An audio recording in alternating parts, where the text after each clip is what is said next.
Hello, Foxy people. Welcome back. I know I said I'll be doing the Reddit stories on every Sunday, and here I am doing it. I missed out about 2 weeks worth. I'm very sorry about. Um, that's bad news. One of my pets, my dog, passed away the other week. It was very upsetting, so I decided not to do any streaming or anything like that because I was in mourning. It was not a fun time for me and the family, but feeling a bit better. Got all the crying out, so I'm hanging in there. Still sad, but got to get back to normal life, right? How are you all doing? Everyone doing all right? I really hope so. Anyway, I thought I'll change it up, really pick it up. Instead of doing some Am I the Asshole stories, I was going to get in and do just random funny stories. Like, who doesn't like a funny story to listen to, right? So, in saying that, I really should get into what I want to read. Alright, so are you guys going to be happy joining me with this? If you are, that's really cool. Thank you so much. Alright, let's kick it off. Let's see if these are all random funny stories. I don't know if they're really good ones or really bad ones. We just got to see how it all turns out. Hopefully, we'll find out and see that they are actually funny in that. Alright, first one. High school, junior year, first day of class. Teacher walks in. It's an older, wrinkly guy with a moustache. A little weird looking. His shirt is only tucked in on one side. Everyone is just getting the wrong vibe from this guy. Oh, like, super creepy guy. Like, he's not all there in his head. He's got a manic look in his eyes. Very creepy. That's that keeps you going really good, doesn't it?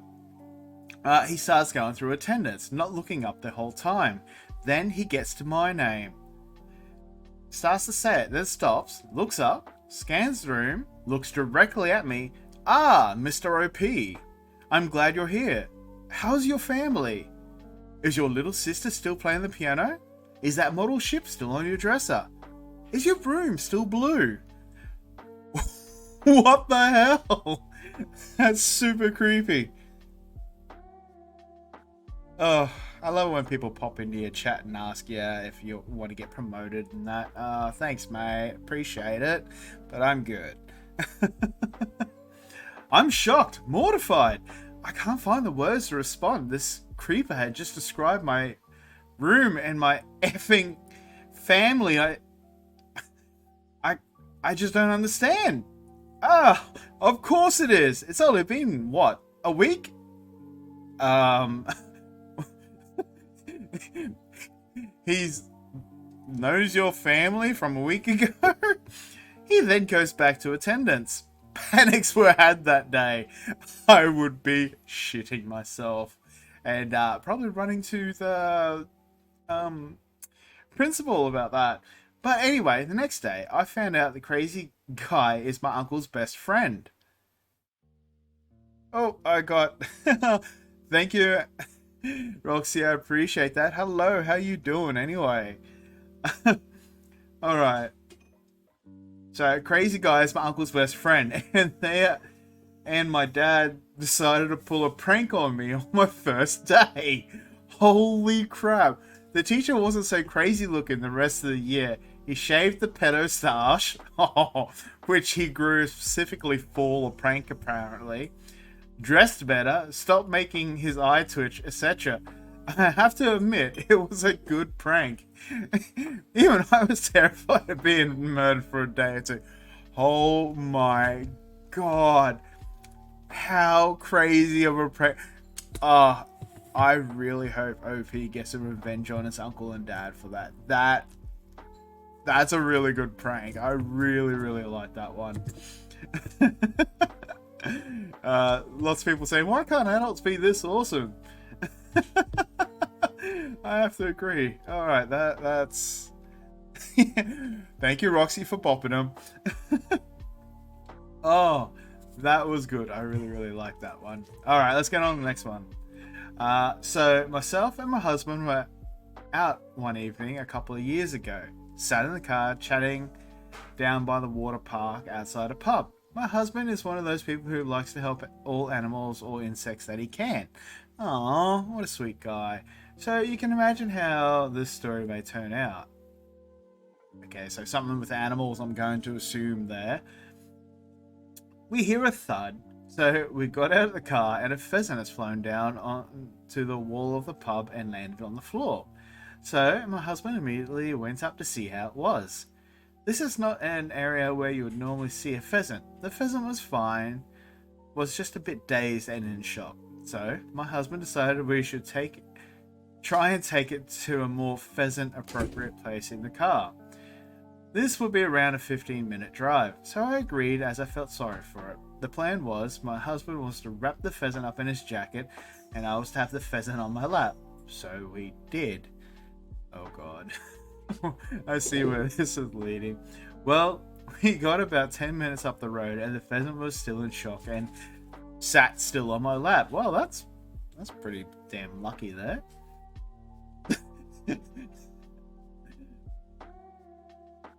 My husband decides it's cold and without warning puts on the fan in the car. The pheasant craps itself. It was flying around the car. I was screaming and my husband was still trying to drive. It was flapping all over the car, pooping as it went.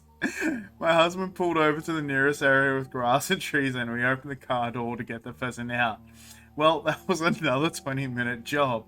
I know I can't believe the story is true either, but believe me, it is not an experience I want again. Oh my god, you try to do such a nice thing.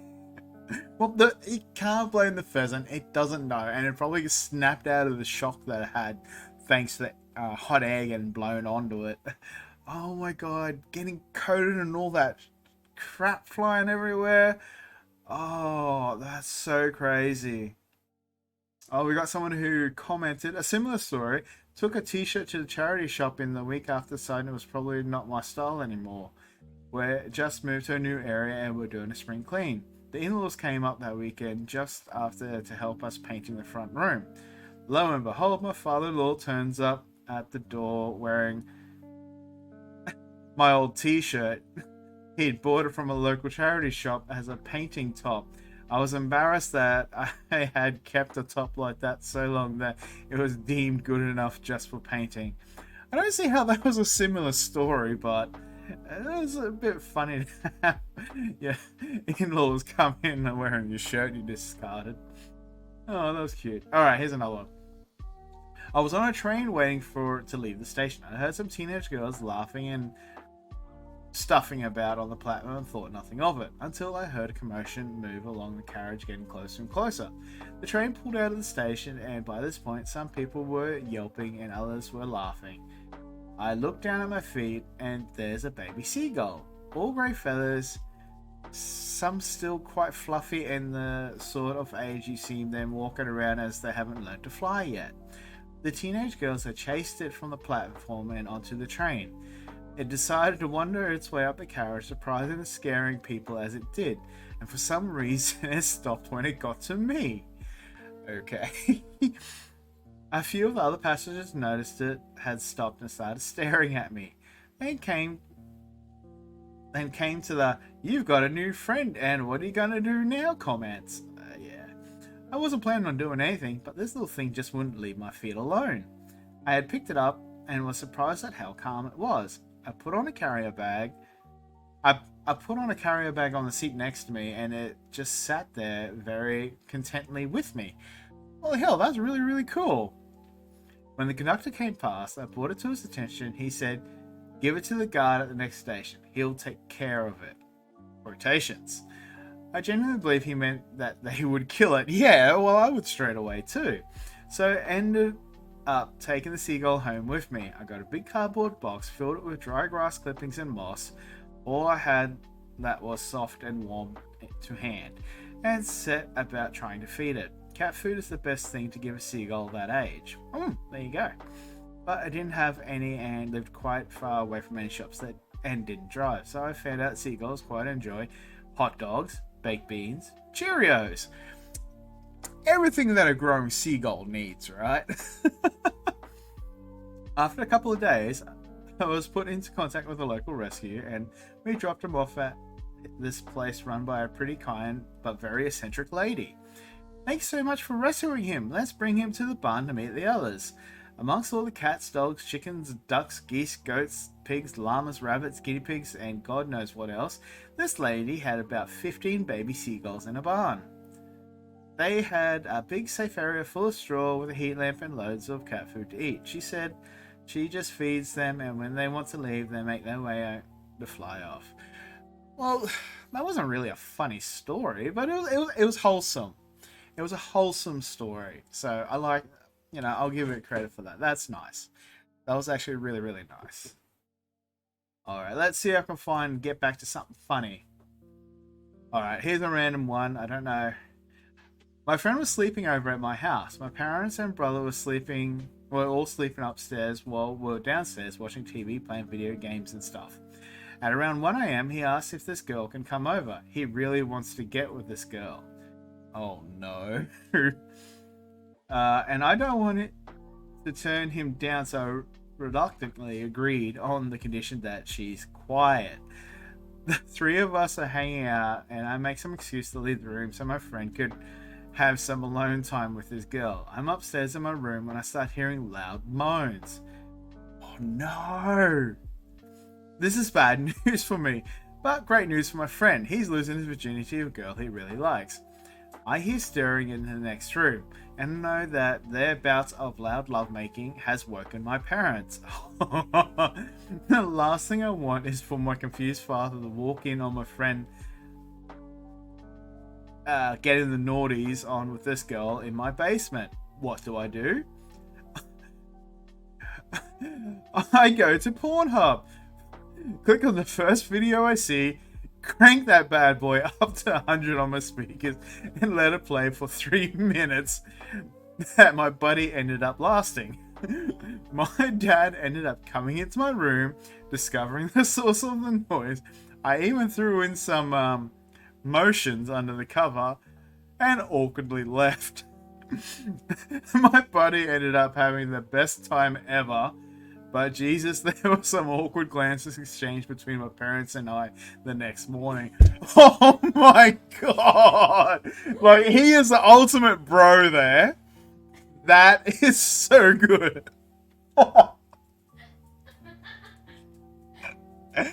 Oh, I was not ready for that. That was funny. That was good. But seriously, to do something like that for your bro, oh, that guy owes you so much. Like, he is forever indebted to you, and he owes you big time. And like, you hang that over his head for ages. Like, you are the world's greatest wingman. Like, definitely. That's your title, man. That's you. To do that, wow, that is so funny. Okay. Oh, this is one from the I think I effed up by throwing my steak out a window. Okay. Last night, my wife's boss from her brand new job invited us over for dinner. On the drive over, my wife told me many times to me that how important it was to make a good impression. I scoffed and arrogantly informed my silly wife that I always make good impressions. My wife's boss is a single lady in her 50s, so it was just the three of us. We chit-chatted over drinks and salads, and he seemed to really be hitting it off. She laughed at my well-timed, perfectly appropriate jokes, and my wife seemed pleased. Oh, you heard this one maybe? Oh, that's cool. Soon she brought out the main course, a nice big juicy steak for each of us. As I began to cut into the steak, I was discouraged to discover how undercooked the steak was. Now, I've had my fair share of rare steak. I prefer medium, but I can handle rare. This was several minutes on a hot grill short of rare. Did she just sear both sides, maybe?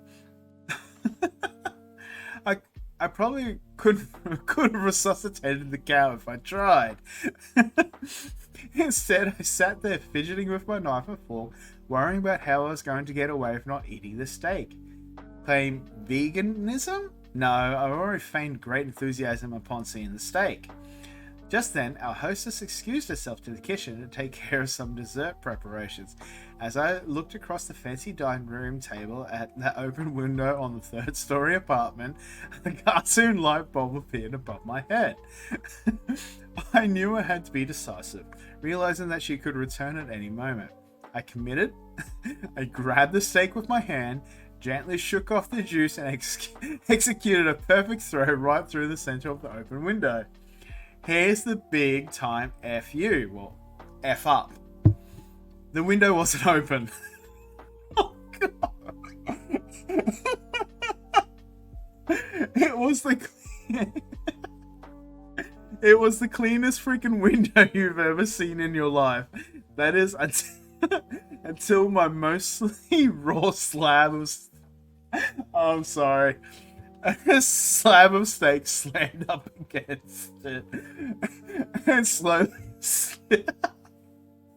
slid down, leaving a trail of bloody juice in its wake. Oh my effing God. Oh, my wife, whose steak was a nice medium rare, was unaware of my predicament. Turned, jaw dropped, and stared at me like I was an alien from another planet. This look then slowly morphed into more of a "there's no place on this planet you can ever hide from me" expression of demonic anger. Oh my God, I am crying. That's so funny. Can I understand you through your laughter? Yeah, I'm sorry. It is so funny. Oh, okay. Whew. Okay, my wife's boss heard the thud of the steak on the window impact and came quickly. She took in the scene, the steak sitting on the window still, the blood trail, my empty plate, and then gave me an inquisitive, puzzled look. I didn't know what to say. It felt like a minute of silence, but was probably only 3 or 4 seconds. Finally, the best I could manage was, I'm so sorry. I'm just such a klutz. I don't know how. I was just cutting it, and it slipped. Just ask my wife. I really am a klutz, right, honey? No help coming from that direction. I will clean this up. I can't believe this. I am so sorry, etc., etc. Both women continued to stare at me like I had escaped from a loony bin. As I smeared the blood around the window with my cloth napkin, dusted off the steak, and continued to mutter my incoherent explanation. I knew no one was buying the story. I knew what I had to do. I sheepishly returned to my seat and proceeded to eat every bite of that disgusting, cold, chewy, bloody, raw steak. I remained pretty quiet for the rest of the evening. My wife's only 2 words to me since the incident are, "I'm fine."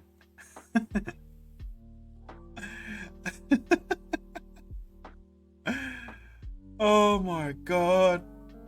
Oh, that was so funny. I can't believe that. That was so good.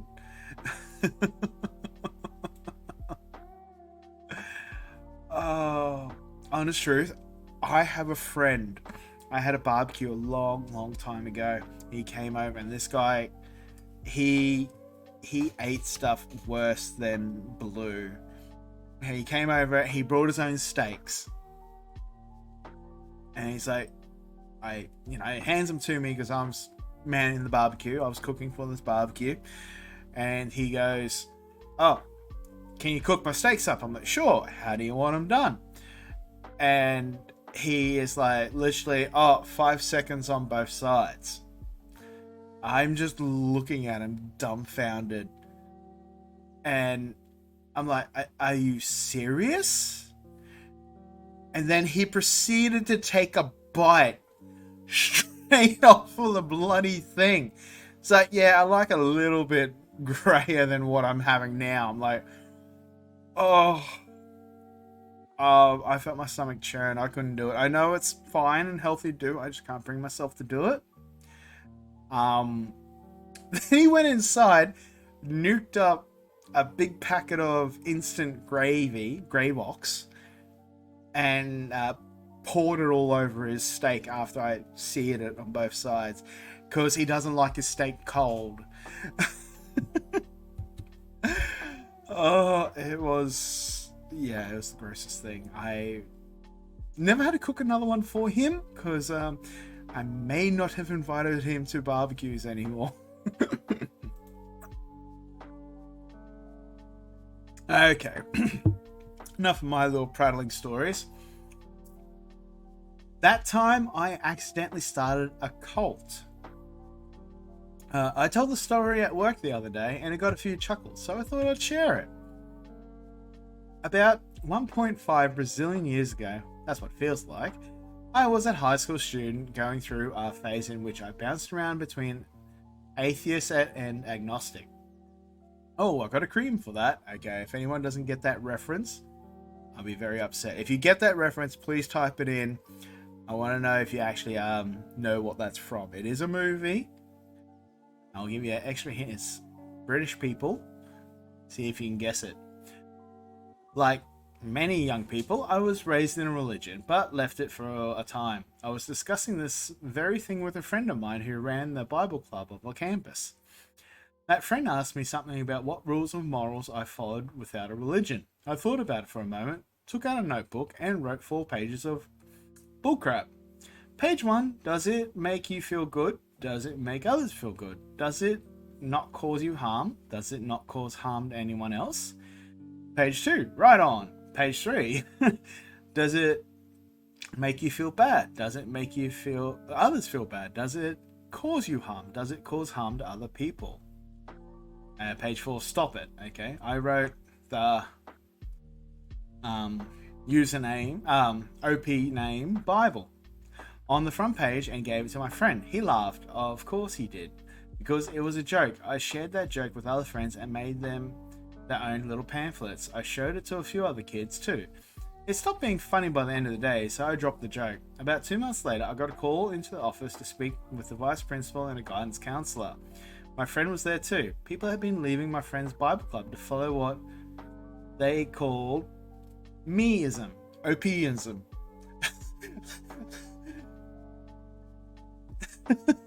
You'll join this cult? Sure. The vice principal asked me if I was trying to start a cult. The guidance counselor asked me if I thought that I was an actual prophet. And my friend informed me that my little pamphlet was making students leave his Bible club. Okay. To this day, I don't know who was making printed copies of my 4-page Bible, but I did meet 2 students who called me a prophet. Wow, are you serious? There was a school-wide announcement that the copying of my Bible was banned and that no prophet was present in the school. The school considered having an assembly in which I announced that I am not a prophet, but decided against it. He's not the prophet, he's just a naughty boy. There's another British reference there, with a bit of changing, obviously. Only a few dozen students knew about OPism, and they didn't want to build up the cult. Hilariously, a written statement was sent out to every classroom to the students' homes that a cult had formed in the school, but the issue has been dealt with swiftly. In response to the cult activity at my school, every social studies class had to spend a week studying the Johnstone Massacre and the events leading up to it. I know that I am not great at telling stories, but this one is one of my favorites. I can still remember how I was sweating in terror as I had school officials questioning me about starting a cult and attempting to have students follow me. My parents were livid until I was able to convince them that it was a joke and that it got out of hand. I would be more concerned about who was passing out the pamphlets and getting followers though. That dude must have been very charismatic to get people to take up my joke as actual gospel. I don't know. Yes, Monty Python reference. Good on you, 90s girl. Yeah, like, I don't know, man. Maybe you might have been shit talking and talking at your ass, but you reach people, and that's what matters. People were receptive to it, and that's pretty damn cool. And like I do like how scared and worried that the Bible group was. Oh, it wasn't too funny, but it was quite, it was amusing. I'll give you that. So we'll leave it at that one. All right, I think I've got time for one more. How I grew my boobs prank. Okay. So in sixth grade, I started developing a chest. Lol, by the looks of it. After sixth grade, they stopped growing. Lol. Anywho, my sister and our best friend pulled me aside in the kitchen and said, "How'd you grow your boobies? Like they're cheer pets or something." I kind of laughed it off, not thinking that it was serious, but to my surprise, they stood there like two orphans with empty bowls of porridge asking for more.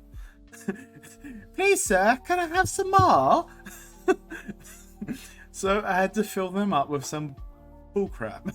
I got them close together and said, "Well, it's gross, but it obviously worked.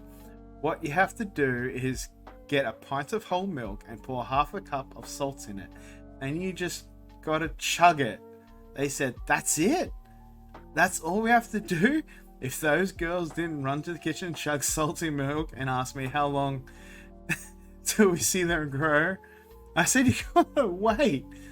They're still waiting, it seems. It's been 22 years since sixth grade. I told them the story about 8 years ago. We laughed for a few days with that one. Oh, that's funny.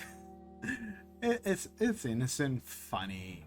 Can't really say I have much to say on my side, personal experience on that. But yeah, no, that's pretty cool. All right, that's short and sweet. I can do one more. All right, I'll do one more. At time I was do. First, I shall read the title. Dog ate my work, literally. Okay, blame this one on the dog. At the time, I was construction project manager. The projects were huge and required a lot of paperwork. Once a week or so, I would send the paperwork to my boss. I'm in the US and the company is headquartered in Canada. At that time, I had a young pit bull puppy in the house. Pit bulls get a bad rap, but if you raise them properly, some of the best family dogs. Oh, if all dogs are raised properly, they are the best family dog. Alright. I don't care about the breed. Yes, some more vicious. Hey, look, I got a German Shepherd with me still, and he's the sweetest bloody thing. He's gentle as. I had to come home from work and had my report spread out on the bed when my puppy runs in with a case of the zoomies. Oh god, that dreaded zoomies. Before I knew what happened, she was jumping on the bed and was shredding my reports gleefully. Thankfully, I corralled her before it was a total loss. Many of my reports had measurements I couldn't take again. No! My boss called looking for my paperwork. I explained that it's going to be late thanks to the puppy. He was laughing. "Let me get this straight. Your dog ate your homework?" Well, yeah, that's exactly what happened. I was able to salvage most of my reports enough to redo them, and the dog grew to be one beautiful soul. Aww, I like that he's taking it easy on the doggy. That's really cute. But literally, the dog ate his homework, so that was actually a really, really funny thing to deal with, that one. That was so cool. Oh, look, I got one on my page, so I might as well finish up. Because like I select a whole bunch and I go with time and see how I go there, and I run with that. One day, the day I pranked my friend. One day I decided to prank my friend by hiding a rubber snake in his backpack. I thought it would be hilarious to see his reaction when he opened it. I waited for him to come to school and secretly slipped the snake into his bag. Then I followed him to his locker and pretended to be casual. He opened his backpack, screamed so loud that everyone turned to look at him. He threw the bag on the floor and ran away. I was laughing so hard that I couldn't breathe, but then I realized that he had dropped his laptop along with the bag and it was smashed on the ground. I felt a pang of guilt and regret. I ran after him to apologize, but he was so angry that he wouldn't talk to me. Yeah. He said he never wanted to see me again. I tried to explain that it was a joke, but he didn't listen. He said I was the worst friend ever and I owed him a new laptop. I didn't know what to do. I had ruined our friendship and his computer with one stupid prank. Yeah, dude, you fucked up. So this would be on the am I the arsehole ones I normally read, and yes, you're an asshole. You messed up big time there, buddy. You are the foxhole. I get the joke, but these days you gotta be careful how you're gonna prank people. Like, you can make people drop their phones, like any technology these days, right? Like, that's a lot of money going down if you make them drop their bags. Like, don't get me started on laptops either. Like, my daughter, she went through laptops like it was going out of fashion. Like, the amount of times I had to fix and repair or replace or build whole new ones for her. Ooh. Mind you, the quickest and easiest way to fix that is I ended up getting my daughter to work, save up, and buy her own. Apparently, she looks after her stuff if she buys it. Anyway, I think I'm going to leave it there. I have done a nice little story for a bit, and it was good. It was good to read something different. So it was just r/funny stories, and it just kind of spread out posts everywhere and all over the place for different types of things to say, to read. Sorry, and I thought it was really good. And, you know, we'll add it for a good oh, there you go, 31 minutes. I'm actually pretty happy with that. Short, sweet, lovable. Anyway, guys, thank you so much for tuning in. And if you're watching at a later time, very much appreciate it. If you liked what I said and you want to hang out and do all that stuff, make sure you like, follow, and subscribe. I would really appreciate it. Make sure you drop some comments too. I asked you a couple of references to some movie things I threw in there. 90s Girl already got in with one of them. But the question is, what Monty Python was it? Yeah, that's the big one. See if you guys know that one. Anyway, if you like me reading these stories, how about any of you guys suggest some actual topics? I would really much like it. Next week, I'm going to be making sure to pop in with an actual friend this time. Yeah, how cool is that? Having an additional person jumping in and reading, well, going through Reddit stories with me. I reckon that'll be actually a lot of fun, and I hopefully catch you all guys next week during that time. So until then, I have to bid you all later days.